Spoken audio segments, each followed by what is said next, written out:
پر آپ سمجھ لیں اللہ اپنی جو نعمتیں چاہتا ہے دوست اور دشمن سب کو دیتا ہے، بلکہ کبھی کبھی دشمنوں کو ظاہری دولت اتنی عطا کرتا ہے کہ اقبال جیسا کلندر بھی شکایت کرنے لگتا ہے، اللہ اکبر، اور یوں کہتا ہے رحمتیں ہیں تیری اغیار کے کاشانوں پر، رحمتیں ہیں تیری اغیار کے کاشانوں پر، برق گرتی ہے تو بیچارے مسلمانوں پر، مگر یاد رکھیے ہر دولت کھیت اور کھلیان دوست اور دشمن سب کو دیتا ہے، تخت اور تاج دوست اور دشمن سب کو دیتا ہے، مگر ایمان کی دولت صرف اسی کو دیتا ہے جس کو اپنا محبوب بناتا ہے، جس کو اپنا مقبول بناتا ہے۔ اور یاد رکھنا حضرت آدم کے زمانے سے لے کے آج تک جتنے مومن ہیں یقیناً سب مقدر کے بہت بلند مرتبے پر فائز ہیں، مگر مومن پھر وہ مومن جو محبوب کی امت میں پیدا کیے گئے ہیں،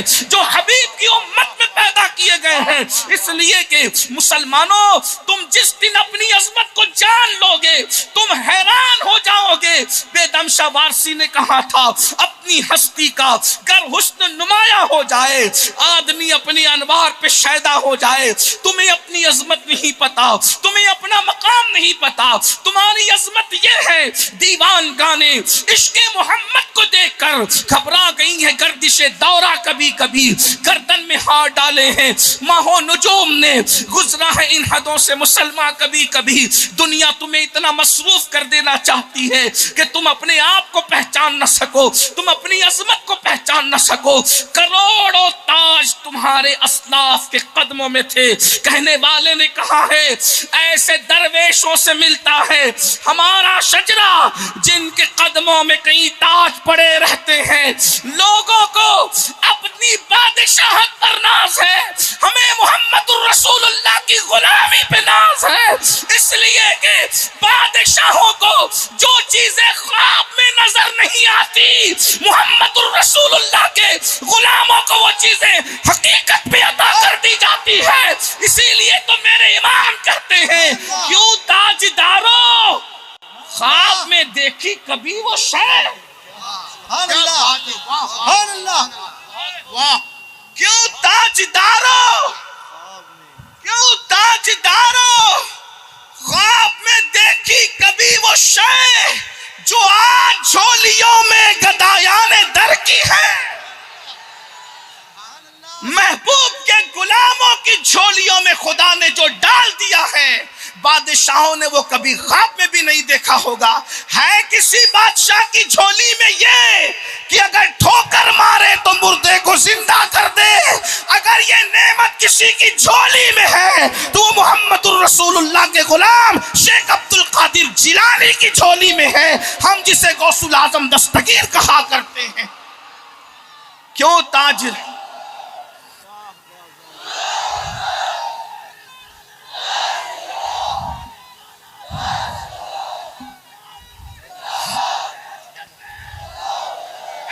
کسی بادشاہ کی جھولی میں یہ کہ وہ ساگر کو گھاگر میں سمیٹنے کا شرف حاصل کرے، اگر یہ کسی کی جھولی میں ہے۔ ارے بادشاہوں کی تو بیویاں بھی بہت ساروں کی ان کی بات نہیں مانتی تھی، بیچارے تنگ تھے، سب کو منواتے تھے اور گھر میں گڑ گڑاتے تھے۔ اگر نام لوں گا تو آپ حیران ہو جائیں گے کہ جس کو لوگ دی گریٹ کہتے ہیں اس کی مہرانی بھی اس کی بات نہیں مانتی تھی، لیکن یہ تو نبی کے غلام کی شان ہے کہ مرید کو کہتے ہیں جا اور انا ساگر سے کہنا کہ میرے کوزے میں سمٹ آ، تو ساگر سمٹ آیا۔ اسی کو بریلی کے قلندر نے سمیٹ لیا۔ ہزاروں اس طرح کے واقعات بیان کروں تو وقت نہیں ہے، لیکن اتنا ضرور ہے کیوں تاجدارو خواب میں کبھی دیکھی کبھی وہ شے، کیوں تاجدارو خواب میں دیکھی کبھی وہ شے جو آج جھولیوں میں گدایان، آج جھولیوں میں گدایان در کیے۔ ارے آج جھولیوں میں اتنا ہے تو کل صدیق اکبر کی جھولی میں کتنا ہوگا، فاروق اعظم کی جھولی میں کتنا ہوگا، عثمان غنی کی جھولی میں کتنا ہوگا، مولا علی کی جھولی میں کتنا ہوگا، اور کربلا کے تاجدار امام عرش مقام امام حسین کی جھولی میں کتنا ہوگا۔ نعرے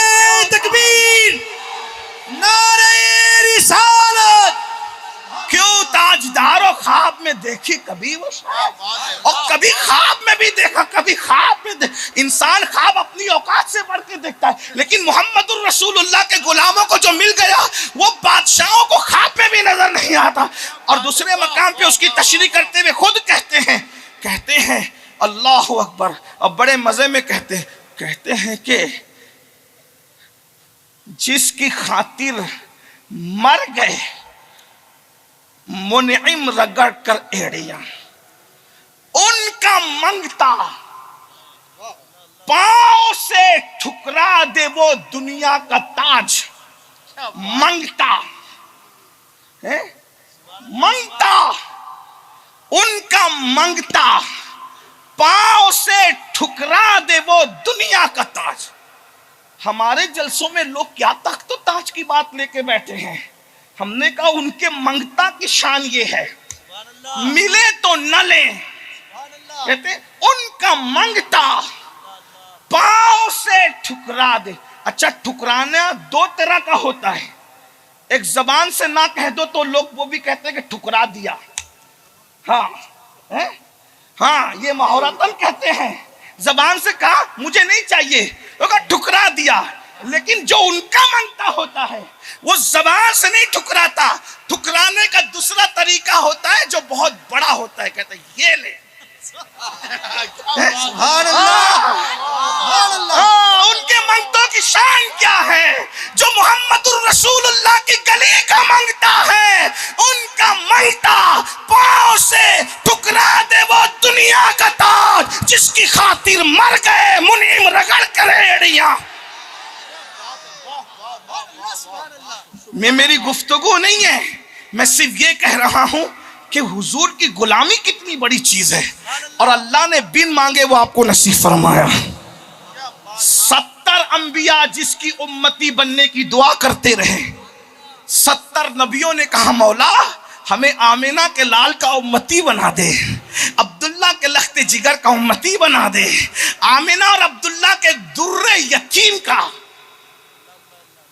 عبداللہ اور آمینہ کے در یتیم کا۔ جب ہم در یتیم کہتے تو لوگوں کو لگتا ہے کہ شاید حضور کو یتیم کہہ رہا ہے، حضور یتیم نہیں، وہ در یتیم ہے۔ اور در یتیم لغت میں اٹھا کے دیکھنا، موتیوں کی سب سے اعلیٰ قسم کا نام ہے در یتیم۔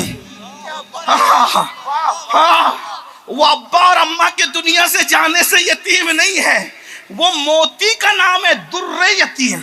در کہتے ہیں موتی کو، اور یتیم اس کا نام ہے در یتیم۔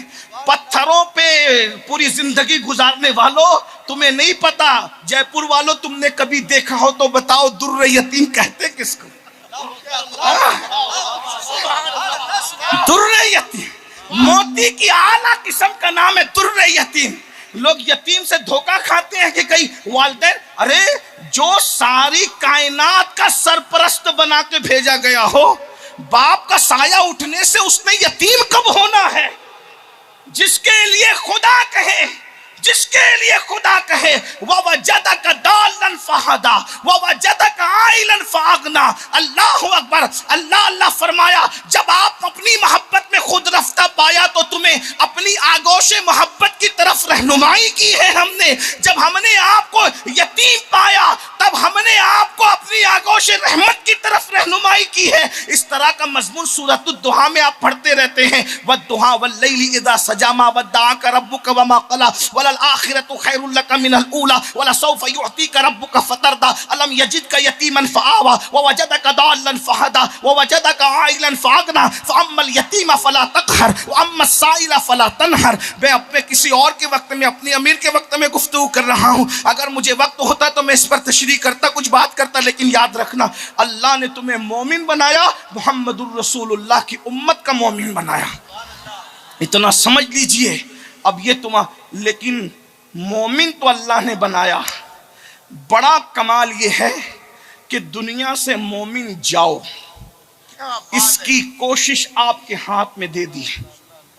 اگر اللہ نے مومن بنا کے بھیجا، کرتوت ایسے ہے کہ مومن نہ گئے، اللہ کی پناہ، ہزار بار اللہ کی پناہ، اور مرنے سے پہلے کافر ہو گئے تو کروڑوں نیکیاں بھی ہفت ہو جائے، برباد ہو جائے گی، اڑا دی جائے گی۔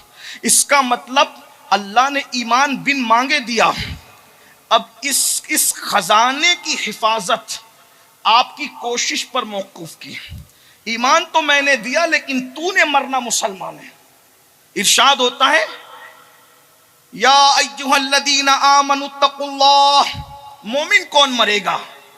ایمان والو اللہ سے ڈرو، حق تقاتہ، ایسے ڈرو جیسے ڈرنے کا حق ہے، ولا تموتن الا وانتم مسلمون، تم نہ مرنا مگر ایمان کی حالت میں۔ یعنی یہ فکر آپ کو ہر وقت رہنی چاہیے کہ ایمان پر جاؤ گے کہ نہیں جاؤ گے۔ ایمان تو اس نے دیا۔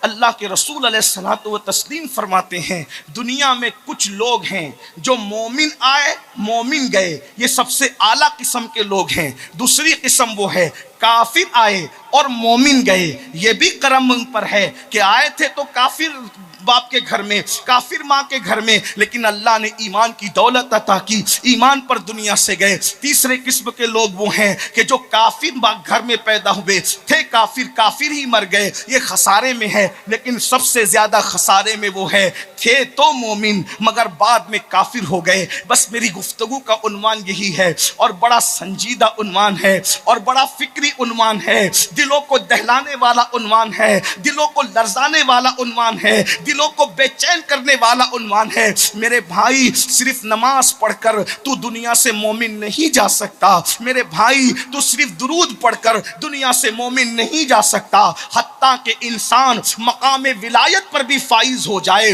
حتیٰ کہ کسی کو اسم اعظم بھی تعلیم کر دیا جائے تو بھی وہ بے خوف نہیں ہو سکتا، اس لیے کہ علم الہی میں کون مومن مرے گا کون کافر مرے گا اس کا علم ہمیں ہے۔ اس لیے اپنی عبادتوں پہ گھمنڈ نہ کرنا، اپنی عبادتوں پہ غرور نہ کرنا۔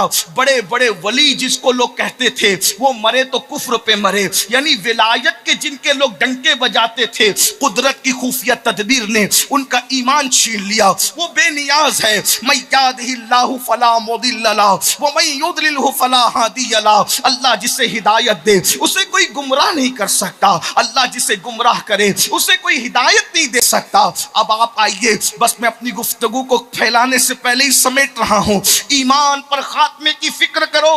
اللہ اکبر، سلطان الاولیاء، سید الاولیاء، قطب الاقطاب، غوث الاغواث، غیاث الکونین، غوث العالمین، سیدنا و مرشدنا، محبوب سبحانی، قطب ربانی، قندیل نورانی، باز اشہب سیدنا شیخ عبد القادر گیلانی رضی اللہ تعالیٰ عنہ ارشاد فرماتے ہیں جو ایمان پر خاتمے کی فکر نہیں کرتا، مجھے ڈر ہے وہ مرے گا تو کافر ہو کے مرے گا۔ جو کچھ آخرت میں ملنا ہے، جنت ملنا ہے ایمان کی پہ مرنے کی بنیاد پر، جہنم میں جائے گا کون؟ جو ایمان پر نہیں مرے گا۔ اللہ اکبر۔ اور آپ جانتے ہیں ایمان بچانا آسان نہیں ہے، ایمان بچانا آسان نہیں ہے۔ آج لوگ دعائیں کرتے، مال دے دے، دولت دے دے، بچے دے دے، بیوی دے دے، یہ دے دے، وہ دے دے، ارے سب مانگو لیکن ایمان کی فکر کرو۔ وہ شیخ عبد القادر جیلانی غوث پاک جن کی ٹھوکروں سے مردے زندہ ہوتے تھے، وہ راتوں کو روتے تھے، اے اللہ عبد القادر کا خاتمہ ایمان پر فرما، عبد القادر کا خاتمہ۔ غور تو کیجئے، جو اپنے ایمان کے لیے روتے تھے۔ آپ جانتے ہیں حضرت اللہ اکبر امام اعظم کے معاصرین میں سے ہے حضرت سیدنا امام سفیان ثوری رضی اللہ تعالیٰ عنہ۔ اب میں جلدی سے بات کر رہا ہوں، ہو سکتا ہے میں تیزی سے بولنے میں کچھ باتیں آپ کو سمجھ میں نہ آئے، لیکن ذہن پہ زور دیجئے گا، میرا سپورٹ کر دیجئے، وقت میں بہت قلت ہے۔ امام سفیان ثوری رضی اللہ تعالیٰ عنہ جوانی میں جو ہے وہ ان کی کمر ٹوٹ گئی تھی، ان کی کمر کی ریڑھ کی ہڈی ٹوٹ گئی تھی، تو وہ جوانی میں لاٹھی لے کر کے چلتے تھے، جوانی میں عصا لے کر کے چلتے تھے۔ لوگوں نے پوچھا امام جوانی میں آپ کی کمر ٹوٹنے کا کیا حادثہ ہے، جوانی میں آپ کی کمر کیسے ٹوٹ گئی؟ امام سفیان ثوری کہا کرتے تھے میرے استاد تھے جنہوں نے 50 سال تک کے آسمان نہیں دیکھا، کبھی آسمان نہیں، تقوی کا عالم دیکھیں، آسمان نہیں دیکھا کبھی، وہ مسجد میں بیٹھ کے درس حدیث دیتے تھے، بڑے بڑے علماء، بڑے بڑے اقطاب، بڑے بڑے اولیاء جس سے حدیث کا درس لیتے تھے۔ یعنی یہ کب کی بات ہے؟ امام بخاری کے دور سے پہلے کی بات ہے، ابھی امام بخاری کے والد بھی پیدا نہیں ہوئے ہوئے ہوں گے، یہ اس دور کی بات ہے۔ اس لیے کہ امام سفیان ثوری رضی اللہ تعالیٰ ان لوگوں کا دور پہلی صدی کا ہے، امام بخاری کا دور تیسری صدی کا ہے۔ آپ اندازہ تو کریں میرے بھائیوں، ذرا غور تو کریں۔ امام سفیان ثوری کہتے ہیں اس نے کبھی ہمارے استاد نے آسمان نہیں دیکھا، 50 سال حدیث کا درس دیا، لیکن جب ان کے انتقال کا وقت آیا، جب ان کی موت کا وقت آیا، 50 سال تک جس نے مسجد کے باہر کبھی قدم نہیں نکالا، 50 سال تک کبھی اس کی تکبیر اولیٰ فوت نہیں ہوئی، جب موت کا وقت آیا استاد کو ہم نے روتے دیکھا۔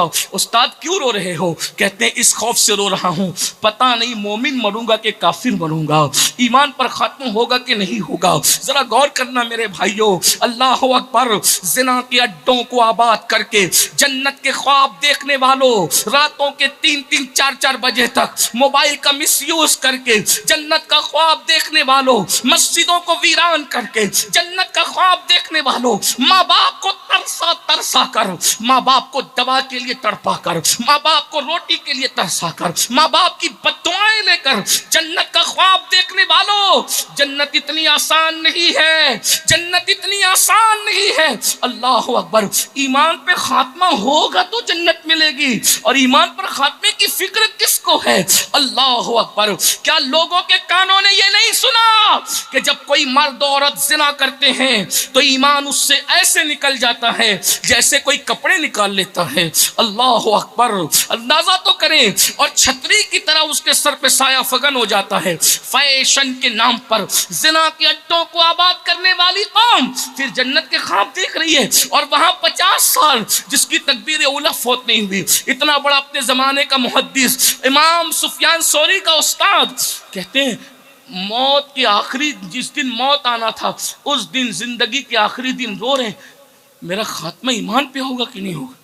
امام سفیان ثوری کہتے ہیں اللہ جس کی 50 سال تک کی تکبیر اولیٰ فوت نہیں ہوئی اس کو اپنے ایمان پہ خاتمے کی کوئی گارنٹی نہیں ہے، میرا کیا بنے گا؟ امام سفیان ثوری پر اللہ کا خوف اتنا غالب ہوا کہ اس جملے کو سن کے کڑ کر کے ان کی ریڑھ کی ہڈی ٹوٹ گئی، اور جوانی میں امام سفیان ثوری رضی اللہ تعالیٰ جو ہے وہ لاٹھی لے کر، یعنی اللہ کے خوف کی وجہ سے ان کی ریڑھ کی ہڈی ٹوٹی کہ جب میرے استاد کو ایمان پر خاتمے کی کوئی گارنٹی نہیں ہے تو میرا کیا بنے گا؟ یہ حضرت امام